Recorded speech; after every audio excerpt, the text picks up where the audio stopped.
আল্লাহর নবীর একজন সাহাবী ছিল হযরতে আলকামা। উনি ছিলেন বদরি সাহাবী, বদরের যুদ্ধে অংশগ্রহণ করেছিল। হঠাৎ উনি অসুস্থ হয়ে পড়ে গেলেন।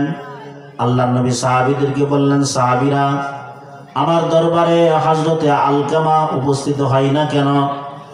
বলে, ইয়া রাসূলুল্লাহ, ইয়া হাবিবাল্লাহ, আলকামা আজকে অনেক দিন যাবত অসুস্থ হয়ে বিছানার সাথে পড়ে গেছে, মৃত্যুর শয্যায় সজ্জিত হয়ে গেছে। কিন্তু আলকামার মুখে থেকে কালিমা নসিব হয় না।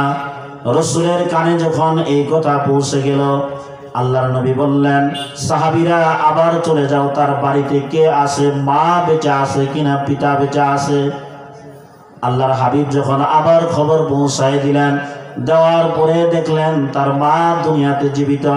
সাহাবী জিজ্ঞাসা করলেন, আলকামার মা, আপনার সাথে আলকামা কোনো বেয়াদবিমূলক আচরণ করেছিল কিনা, এই জবাব দেন।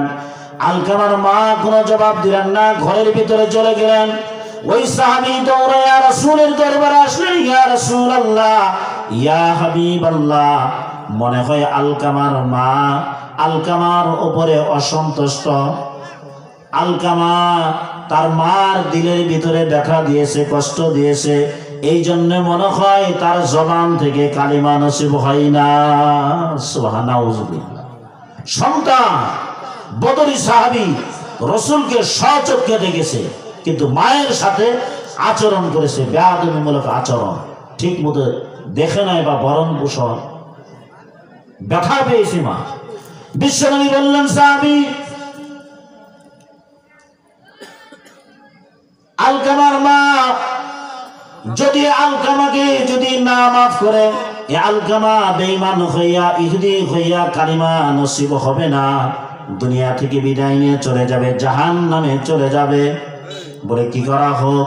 বলে, আলকামা, এই আলকামাকে কিছু কাঠ তোমরা সংগ্রহ করো, আলকামাকে জীবিত অবস্থায় আগুনে জ্বালানো হোক। দুনিয়াতে এমন কোনো মা নাই সন্তানকে জীবিত আগুনে জ্বালাবে, আর মা দুনিয়াতে এই দৃশ্য দেখে দেখে সে সহ্য করবে, এমন মা আর দুনিয়াতে একজনও নাই। কথা ঠিক না ঠিক? যখন কাঠগুলি সংগ্রহ করা হলো, হওয়ার পরে এই সময় বিশ্বনবী আসলেন। আসার পরে এই আলকামাকে জীবিত অবস্থায় যখন আগুনের কাছে যখন নিয়ে যাইতে শুরু করলেন, এই সময় আলকামার মা আল্লাহ রাসূলকে ডাক দিলেন, ওগো আল্লাহর নবী, আমার আলকামাকে আপনি কোথায় নিয়ে যান?